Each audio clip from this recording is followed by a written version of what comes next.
মুসলিম বিশ্বের যেন এক অবিসংবাদিত নেতা আয়াতুল্লাহ আলী খামেনি ৩৫ বছরের শাসনামলে এখন সবচেয়ে কঠিন পরীক্ষায়। মৃত্যু হতে পারে জেনেও চিরশত্রু ইসরায়েলের বিরুদ্ধে অকুতোভয় এক সৈনিক, সর্বোচ্চ ধর্মীয় এই নেতা। শুধু এবারই নয়, গোটা জীবনেই লড়ে গেছেন ইসরায়েলি আধিপত্যবাদের বিরুদ্ধে।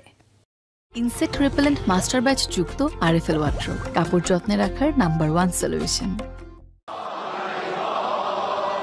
তাকে দেখা হতো মুসলিম বিশ্বের শেষ ভরসাস্থল হিসেবে। হানিয়া নাসরাল্লাহকে হত্যার মধ্য দিয়ে গাজায় যখন নির্বিচার গণহত্যায় মেতেছিল ইসরায়েল, তখন সালমান কিংবা সিসির মতো হাত গুটিয়ে থাকেননি আয়াতুল্লাহ খামেনি। সবার প্রথমে প্রতিবাদ করেছিলেন তিনি। নিজের যা ছিল তা নিয়েই জবাব দিয়ে গেছেন ইহুদি আগ্রাসনের।